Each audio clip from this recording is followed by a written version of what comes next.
Hey folks, Todd Tramonte here with my buddy Jason Samard. We're going to have another real estate conversation here. And in our extensive show prep of, I'm talking dozens of seconds we've invested into prepping here, we came up with a great topic. Now I joke about that every week, but I'll stop for today and explain this, why Jason and I do this.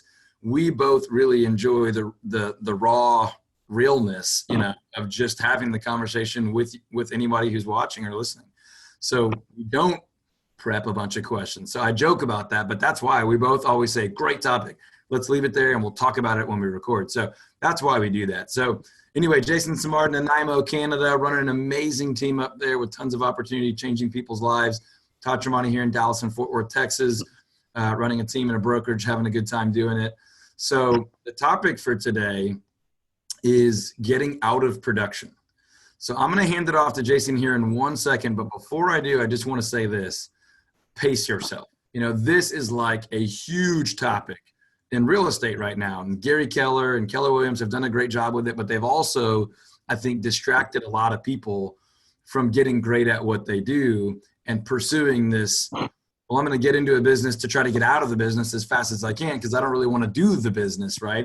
And I think that's a really bad way of thinking about it. So we'll get into a bunch of other stuff because I think there's a great way to think about this too. So just to tee us up, I have been out of directly working with clients, direct production, for, 5, 6, 7 years now. Now, I still help our agents every single day in production, and I love it.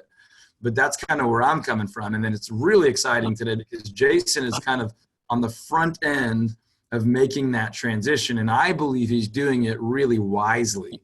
So I'm excited about tapping into that. So why don't you update everybody, Jason, on just kind of what your situation is, and then we can bat it back and forth a little bit. First, I just want to thank my unofficial sponsor, Tim Hortons, for the coffee this morning. I noticed that you drank that kind of Wayne's World style. So Tim Hortons, if you're watching, I'd like to not have to pay $1.90 for my coffee every morning. If you're not a Wayne's World fan, you remember the Pepsi, Taste of a New Generation. It's so sad when people totally sell out. Anyway, well played. All right, back to you. So, it's a serious topic, and I've been planning for it for several years since I started in the business. My plan was to do it within the first 5 years, not knowing when I started like how I would do that. But as I've been going, I've been laying the framework to do it, and I'm in the process of testing it. Now, that doesn't mean I'm going to be 100% out. Probably, I probably will have to do it over, like, phasing it out because I do have clients and commitments that I've made.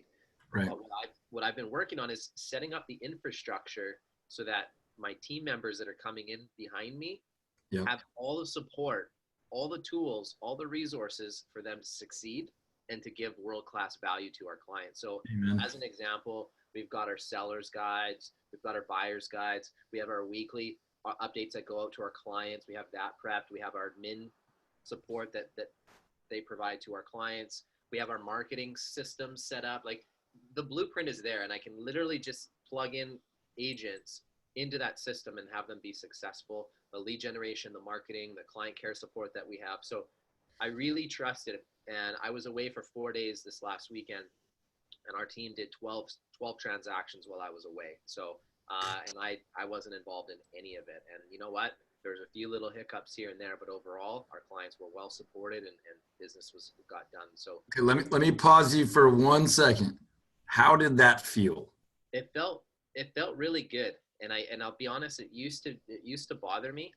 I used to feel guilty. I felt like, oh, I'm going away on vacation and people are bringing in income and I'm actually making money while I'm enjoying myself. And it's taking me, I'll be honest, it's taken me a couple of years to sort of accept that was the point of what I'm doing, is to be able to build a company where I can do that. And it felt really good. It feels really nice to have really good people that have bought into what we're doing, believe in the vision that I've had from day one, and have been working together. And it's really cool to watch everybody thrive. And yes, it's a humbling feeling for sure. I come from a very middle-class background. I didn't come from wealth. I didn't have a silver spoon upbringing. And so the idea of building a business or a company is just a weird concept in my family. I'm kind of like the black sheep in that sense. So it's just something that I have to reprogram in my mind, that it's okay in that I'm working on doing other things to help these guys have that same sort of opportunity too. So many awesome things to pull from that. But I want to ask you one more question before we do that. Oh, nice sponsor pose again. How did your team feel about it? Well, you know what? I think the teams accepted that. Hey, look, like we got this. You know, they want that opportunity. They want me to step out and give them those opportunities because they're hungry and they want to step in. And So, when you got back and they were able to tell you, like, here's what happened while you were gone, were they just reporting the numbers or were they really proud? I mean, they're proud of their accomplishments, of course. You know, like right. They tease me because they know that, you know, I'm like, normally when I go away on vacation, I'm checking my phone and doing all these things. And this was the first time that I didn't do that very much. Right. And so they kind of teased me about that. But, you know, overall, great. Like, I'm very blessed to have good people around me, and it's a humbling feeling. But let's talk about sort of the progression that I feel is the right progression. If you're going to step out of production, what's the best way to do it? Again, I can't say that I've done it yet, but I've been prepping for it. You're somebody who's actually done it, so this is going to be a good call because you can give me some guidance. Remember, I'm about 3.5 years into this business now. Yeah, and the only thing I want to add to that previous comment is just congratulations. I mean, like it's a step in the right direction, right? So if that first experiment goes poorly, most people just, you know, that goes on the shelf for another year or two, you know, or forever. But the point I wanted to make with those two questions is a good leader does feel that reluctance, right? And then a great team, they actually want you to do this. They're not upset. They don't feel left behind. They feel exactly what you just said. They feel kind of that vacuum's not the right word, but that vacuum of opportunity. As you continue to grow, there's room for them to continue to grow, right? It doesn't have to be, you know, top down, meaning they can't grow past you or whatever. But in a smaller team, smaller organization, it often feels that way, right? So, you know, Jason's out there doing tons of transactions, and he's done all this in like less than 4 years. But what he's saying is he feels that reluctance of like, man, you know, I don't want to feel like one of these guys that's like sipping Mai Tais while my team busts their tail and sends me checks. But you're going to learn pretty quickly on this call, I'm sure, whether there are specifics or not, that Jason or any great team leader are not, or broker or business owner of any kind, are not that kind of person where it's like, hey, you send me checks and shut your mouth. Don't worry about where I am. No, it's like, hey, man, I'm pursuing other opportunity for me or for all of us or for whatever, right? But the opportunity for you here is still growing, right? So whether you're growing the company into a new market or adding a new line of business or income stream or hiring more or whatever, for you, if you're watching or listening, you may pursue any one of those or other avenues. Maybe you want to be home with your kids more or go into ministry.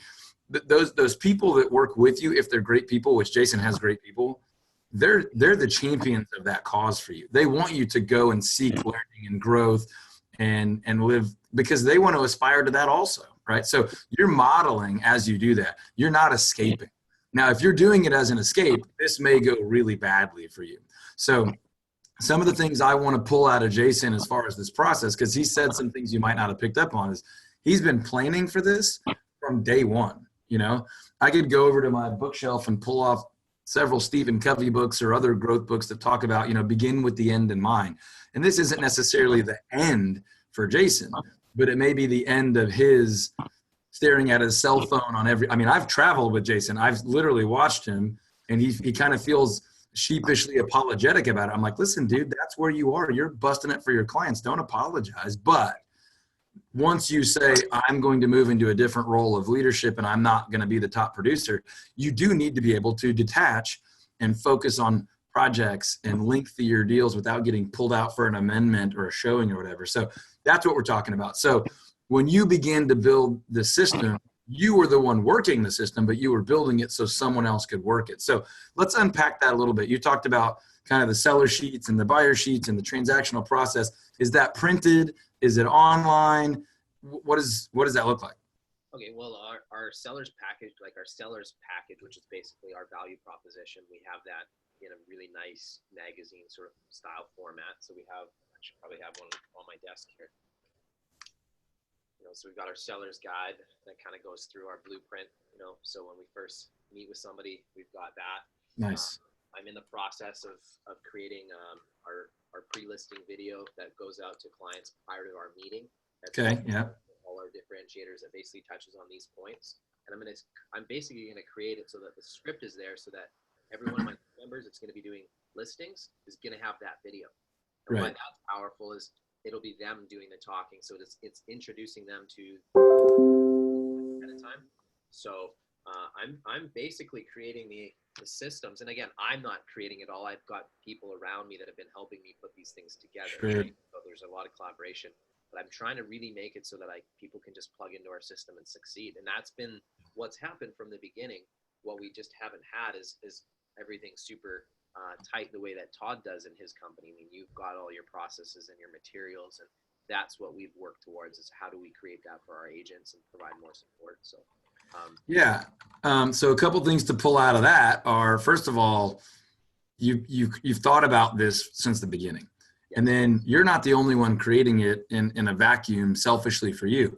You've brought your team in, and they're literally helping you create the systems that they will then manage when you step some, mostly, or maybe all the way out of that, right? I mean, if you think about owning a business versus running a business versus just selling, right? There's a major differences there, right? My buddy Joe Stump talks about in the beginning, you're just fighting for survival, right? And then you're trying to get to the point of some consistency. And then it's kind of significance is the ultimate goal, right? It's like, this is no longer about hammering deals and churning dollars. It's about what kind of impact can we have? Can we change the lives of people on our team? And then you're doing that, but you're looking to make that leap to where you can invest more in your team and in the business and maybe other businesses. And then your team members can be the dominant ones to invest in the clients, right? So you can do it from a leveraged perspective where if you're only fully focused on, say, 8, 9, 10 people, you can really pour into them more than you ever have been able to when you were also selling 90 seller deals a year, more than that. So talk about, I mean, I'm not telling you to talk about, I'm just saying just to think through. That's what that leap can do. And you're inviting them into the whole process before you're out of it. That's huge. The other thing I'm going to ask you about, but I'm kind of expecting is that those really good looking process that you have is they're probably two purpose. One is for the client. The other one is to keep your team member on track and following the system. So there's dual benefit, and the consumer may never know that, which is great, but you're creating a system that can work both of those things for you, right? Yes, 100%. I mean, I want uniformity, right? So I want the buyer process to feel the same with every agent. They obviously have their own personalities that they bring to the mix. I want our listing process to be very similar. Again, they bring their own personality into the mix. But I want all the tools there. And if somebody is dealing with myself or one of my team members, they're all going to get the same world-class service that we're known for. And there's you're not being demoted. When I hand a client off to one of my team members, they're going to be looked after the same way that they would if they were dealing with me. In fact, they may be even dealt with better. And so that's exactly what I was going to say. And that puts you in a position now to provide authority and credibility to them. You can build them up. And so the client can feel like they're getting more than ever. Okay. So Jason becomes a little more distant, not in a bad way, in that authoritative celebrity expert type way and all the positive forms of that. And now they get one of your team members, I'm trying to think of one of their names, but I can't right now. Jackie, that's the one I was trying to think of. Okay, so now they're working with Jackie, and you're saying, hey, I'm thrilled that you're going to get to work with Jackie. He's amazing, super, super gifted. As a matter of fact, he does this every day. He does this more than I do now. He's better than me. I mean, I would sell my house with Jackie. But I'm also going to be here. If ever something comes up, Jackie and I are going to sit and talk strategy. Thank you. And so you get more than you ever would have got with just me. This is going to be incredible for you. So I hate to type while we're on these, but I was typing to Elizabeth, telling her to bring us some of our systemized stuff. And that's what we've done with so we've got multiple forms of things, but just like you, this is the one for our buyers and this is the one for our sellers. And they're meant to do the same thing that you're creating, which is the consumer, the potential client sees a ton of value there. But it's also the outline and the playbook for our agent to lead them through that. And so it's become really powerful. So what else systems wise are you building in for them? So you've got your seller guide, and kind of that's good. And I collaborated with our admin team. So I promoted one of our admin staff members to our office manager. And so her and I work closely. Nice. And she and I basically came up with a weekly seller guide or market update that we can send to our sellers. And basically what it does is summarizes feedback, it shows them how their listing's performing in all the various channels. And it basically gives me an opportunity or my team members to put in our thoughts on what's going on in the market, how it's performing, how things are going in that category. And it's just a way for us to communicate. What I've found is in a transitioning market where you're hanging on to inventory longer in some cases, communication is everything. You have to be communicating to your clients and you have to stay in touch. So I've created the blueprint and system so that is provided to our agents, and then our agents can go through and double check, make sure everything's there, and then put in their thoughts. And then it also could be a good point for a conversation once a week, at least with your seller. So they're getting the report, they're getting a phone call, and that system is there. So again, an agent gets a listing, there's our listing process, everything's set up for them. They don't have to do anything but show up for the marketing. Yeah. We like to actually narrate our marketing tours on our listings. We have a process there that stands us out in the marketplace. And all of that is literally there. So their biggest thing is they need to know the knowledge, how to price the property correctly. And that's where they get guidance and coaching from me behind the scenes. Yeah. Part market evaluations. First is to go learn the property, get all the strengths and weaknesses of the property, all the nuances, what are you actually going to be selling, and then build rapport and trust while you're there. And then the second meeting is when you sit down, and that's when you actually help educate them on exactly what the home's worth and exactly what the strategy is going to be when the house hits the market. What's our plan? What are we going to do to make sure that we help them outperform the market? And that's not just talk, but that's actually something we actually spend a lot of time talking about is those things, because I really believe being a very good realtor means being a great advisor and somebody that's prepared. If the market performs in this way, in this manner within 2 weeks, what are we going to do next? What's our plan? If this outcome happens, what's the conversation we're having here? So I'm laying out basically the framework for them. Okay, what's our 2-week conversation look like? What does our 30-day conversation, 45 days? So it's like literally just, it's all set up, and our admin team will plug that into their calendars for them. It's like, hey, you need to have a conversation today with Mrs. Jones. You need to have a conversation with Mr. Smith. Like, it's boom, it's there. And we've built out some of that through automation and Infusionsoft and things like that. Hey, we call it our client experience timeline, but it was the same thing. It had become habit for me to do that. But even if someone had been there for 3 years, they needed to be reminded of that. And then if somebody was brand new, how are we going to train them, right? So for the purpose of not making this like a 3-hour deal, because we could talk about this forever, and we may do a part 2 or something later. But again, I want to emphasize how well Jason's doing this, and he's still in the early stages. But he made a comment that most agents do not even see coming, right? So Jason's literally been in this business, 4-ish years? 3 years and 5 months. Yeah, so 3.5 years, not even. And he's talking about coaching his clients, coaching his team members to serve clients well in a market that he has never been in before. I mean, think about that. Most people wouldn't have the guts to do this quick, or they would have the ignorance to do it without that preparation, though, right? And they wouldn't be thinking, I'm about to ask my team to do something I've never done.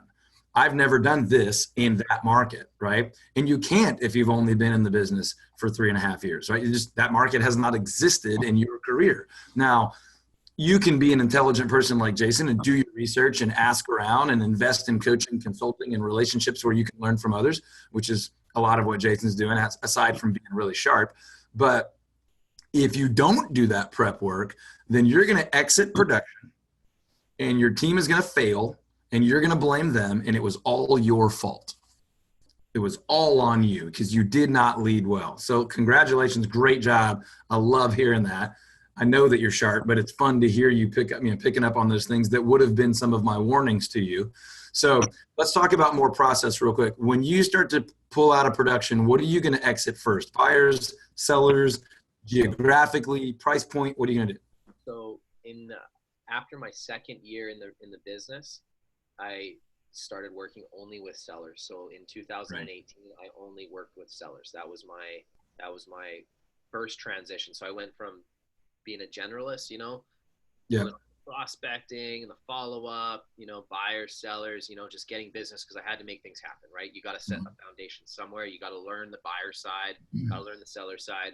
And then once I had the right people and the right departments in play, and I stepped out of doing the daily prospecting where I'm nurturing all the leads. Do I do proactive activities every day? Of course I do, but I'm not, making 100 calls a day.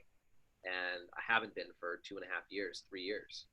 I did that in the beginning because I needed to get things going, but I have a department that's prospecting 7 days a week. What I did then is I got out of buyer production last year, did only listings in 2018, maybe did a handful of buyer deals, but 125 listings that I did last year. And then this year, my next phase was, for the first 6 months, was to really focus on getting the systems in place so that I could make my exit, because we didn't have all these systems 6 months ago. We had parts and pieces of it, but I knew if I was going to transition out, I had to have something that I could plug people in where they could be successful and thrive. And that was super important to me. I was like, how do I make this easier on them so it's not a super labor intensive system that they could plug in and be successful? And that's why I've been working on systemization and getting our materials, having our weekly processes, having our checklist. Like if you get a listing at a certain price point and it doesn't get an offer in the first 2 weeks, well, what's the conversation like after 2 weeks? If it's a higher price listing in a category, what is it, 45 days that we have that first conversation? When's too late to do an adjustment?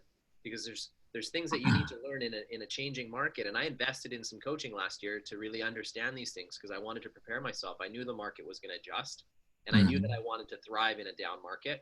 And how was I going to do that? Well, education was the key, because I didn't have the experience of personally being through a down market.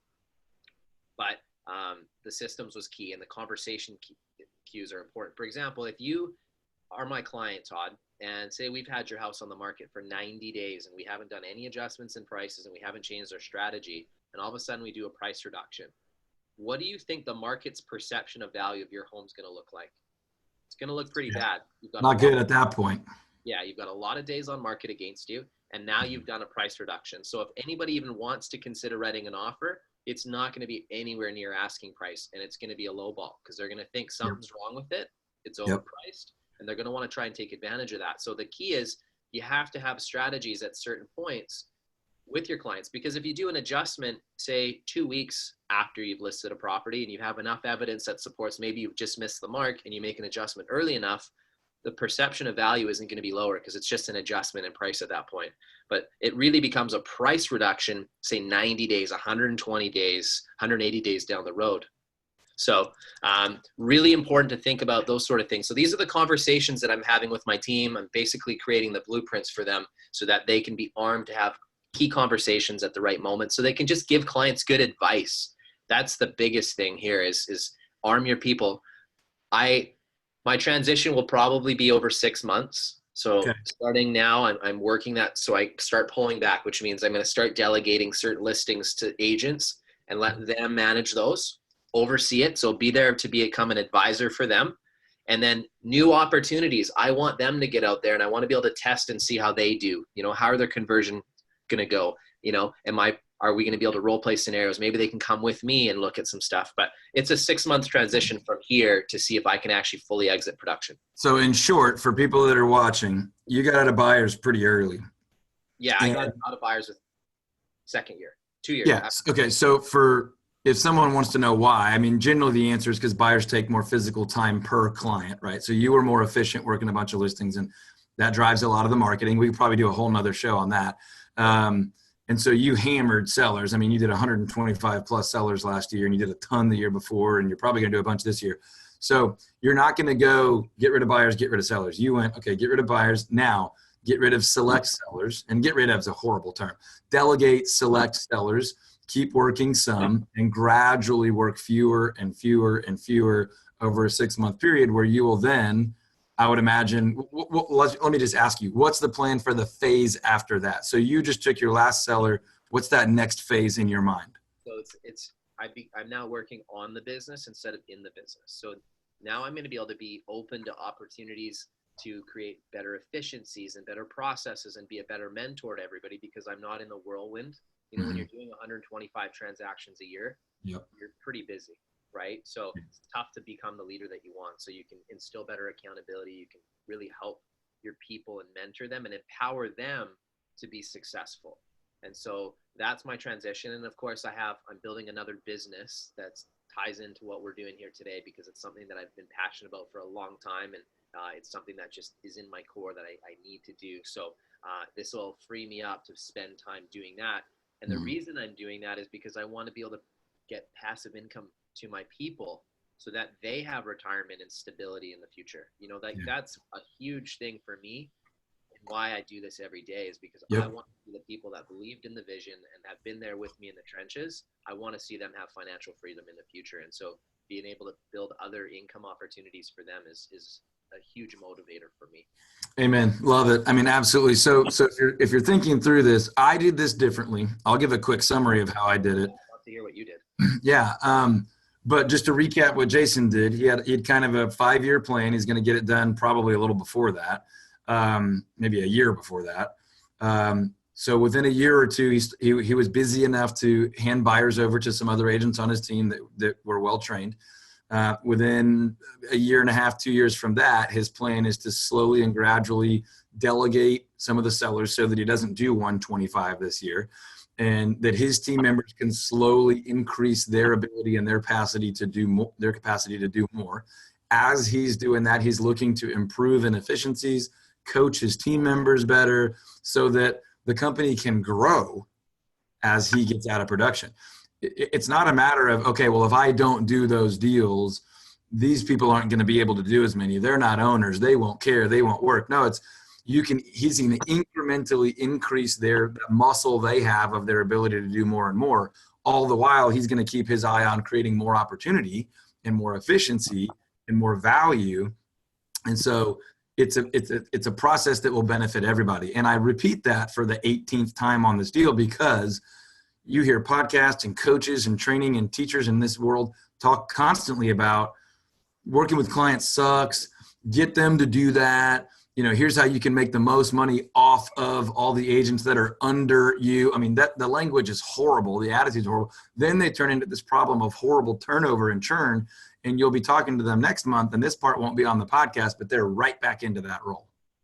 They're right back into the listing agent role, and the people that were there before helping them are gone, because they did it as a selfish jerk and not in a way to grow themselves and grow their people. So I just wanted to recap that one more time so people could see that the way Jason is doing it, in my opinion, it's not the perfect way. There's a few ways, but the spirit behind it and the attitude is great. And I think it will go really well. So for me, I was not as successful as quickly as Jason by a long shot. You know, I've been doing this 17 years licensed and at 2 years as an investor before that. So I'm coming close on 20 years in the business. And I learned almost everything much slower than Jason did. I hired coaches and did it wrong, and then straight figured things out, and then got some things right, and have been lucky to do some things well for a long time, but I'm still learning every day. But I got into the business solo agent, not knowing what I was doing as an investor. Then I ended up buying a franchise and learned a lot really fast. Then I played with the team concept and kind of just honestly this was long before like internet leads and things. And our big problem was lead gen, right? Then once we began to really learn lead gen, I became a much better leader because I could focus on leading and not just constantly where's the next deal coming from. So my process was slow up until then. Once we were able to do that well, then I was able to get out of buyers, bring on a couple of buyer agents, serve them well, lead them well, give them good leads, get better and better every day. Then, of course, I was the primary listing person. Now, on my team, I was the only listing person for a long time. Then I was able to bring on an agent.